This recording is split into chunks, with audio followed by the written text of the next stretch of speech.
जय भोलेनाथ की शिव महापुराण कथा रुद्र संहिता युद्ध खंड 38वां अध्याय। श्री काली का शंखचूड़ के साथ महान युद्ध। आकाशवाणी सुनकर काली का शिव के पास आकर युद्ध का वृत्तांत बताना। सनत कुमार जी बोले, ही व्यास, महादेवी ने युद्ध स्थल में पहुँचते ही सिंहनाद किया। देवी के उस नाद से दानव मूर्छित हो गए। भगवती ने बार बार अशुभ अट्टहास किया। वे मदपान करने लगी तथा युद्ध भूमि में नृत्य करने लगी। इसी प्रकार उग्रदंष्ट्रा, उग्रदंडा, कोटवी आदि भी मधुपान करने लगी। अन्य देवी भी युद्ध क्षेत्र में मधुपान और नृत्य करने लगी। उस समय गणों एवं देवताओं के दल में महान कोलाहल उत्पन्न हो गया और सभी देवता तथा गण आदि तीव्र गर्जन करते हुए हर्षित हो रहे थे। तब शंखचूड़ काली को देखकर शीघ्र संग्राम भूमि में आया। जो दानव भयभीत हो रहे थे उन्हें राजा ने अभय दान दिया। काली के प्रलय अग्नि की शिखा के समान अग्नेयास्त्र चलाया। तब शंखचूड़ ने उसे अपने वैष्णवास्त्र से शांत कर दिया।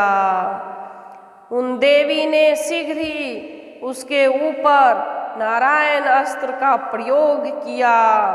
वह अस्त्र दानव को प्रतिकूल देखकर जब बढ़ने लगा तब वो प्रलय अग्नि की शिखा के समान उस अस्त्र को अपनी ओर आता देखकर वह पृथ्वी पे दंड की भांति गिर पड़ा और गिरकर बारंबार उसे प्रणाम करने लगा। दानव को इस प्रकार विनम्र देखकर वह अस्त्र शांत हो गया। तब उन देवी ने मंत्र पूर्वक ब्रह्म अस्त्र चलाया। जलते हुए उस ब्रह्म अस्त्र को देखकर उसे प्रणाम कर वह पृथ्वी पे खड़ा हो गया। दानवेंद्र ने इस प्रकार ब्रह्म अस्त्र से भी अपनी रक्षा की। इसके बाद दानवेंद्र क्रोधित हो बड़े वेग से धनुष चढ़ाकर देवी पर मंत्र पूर्वक दिव्य अस्त्र छोड़ने लगा। देवी भी विशाल मुख फैलाकर संग्राम में समस्त अस्त्र शस्त्र खा गईं और अट्टहास पूर्वक गरजने लगी, जिससे दानव भयभीत हो उठे। तब उस दानव ने 100 योजन विस्तार वाली अपनी शक्ति से काली पर प्रहार किया, किंतु उन देवी ने दिव्य अस्त्रों से उस शक्ति के 100 टुकड़े कर दिए। तब उसने चंडिका पर वैष्णवास्त्र चलाया, किंतु काली ने महेश्वर अस्त्र से उसे निष्फल कर दिया। इस प्रकार बहुत काल पर्यंत उन दोनों का परस्पर युद्ध होता रहा। देवता एवं दानव दर्शक बनकर उस युद्ध को देखते रहे। उसके बाद युद्ध में काल के समान क्रुद्ध हुई महादेवी ने रोष पूर्वक मंत्र से पवित्र किया हुआ पाशुपात अस्त्र ग्रहण किया। उसके चलाने के पूर्व ही उसे रोकने के लिए यह आकाशवाणी हुई, हे देवी, आप क्रोध पूर्वक इस अस्त्र को शंखचूड़ पर मत चलाइए। हे चंडिके, इस अमोघ पाशुपात अस्त्र से भी वीर शंखचूड़ की मृत्यु नहीं होगी, अतः कोई अन्य उपाय सोचिए। यह सुनकर भद्रकाली ने उस अस्त्र को नहीं चलाया और वे भूख से युक्त होकर लीला पूर्वक 100 लाख दानव को भक्षण कर गई।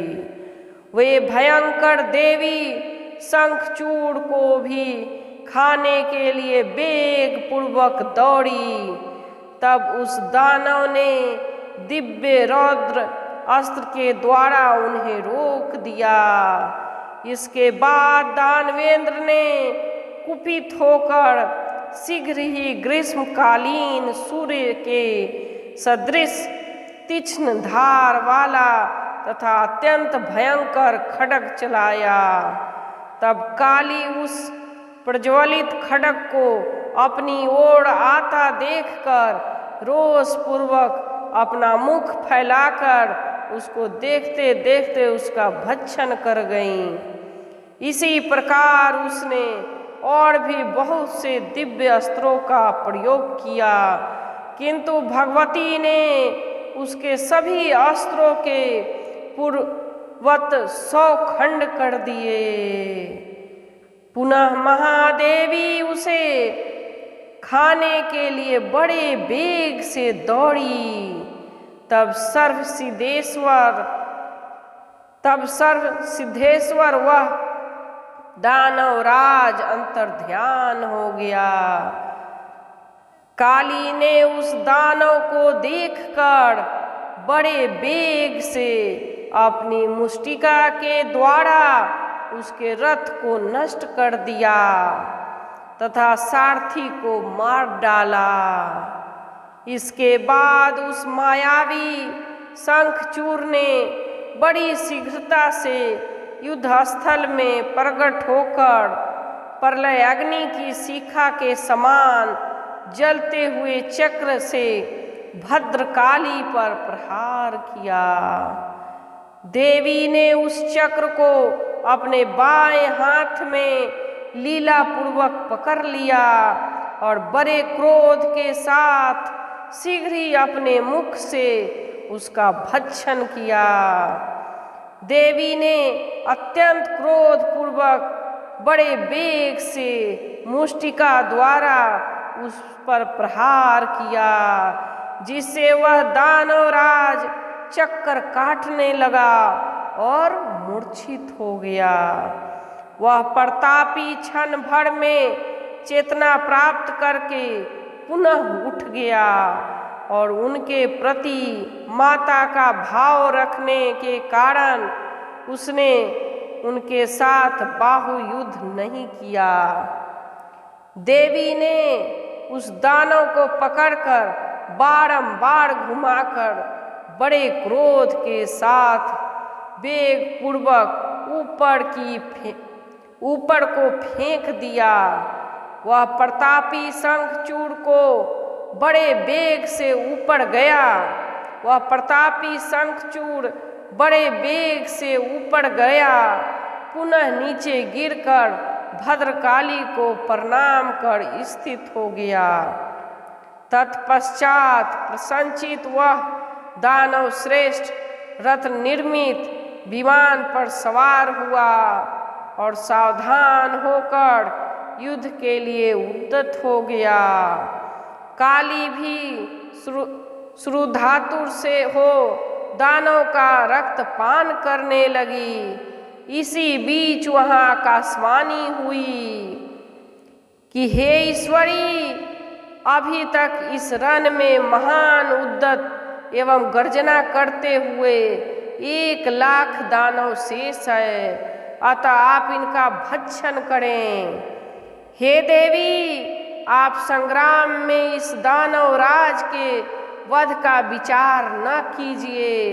यह शंखचूड़ आपसे अवध्य है। यह निश्चित है। आकाश मंडल से निकली हुई इस वाणी को सुनकर देवी भद्रकाली बहुत से दानव का मांस एवं रुधिर खा पीकर शिव जी के पास आ गईं और अधोपान युद्ध का सारा वृत्तांत पुरवाकर क्रम से उन्होंने उनसे निवेदन किया। जय भोलेनाथ की, जय भोलेनाथ की।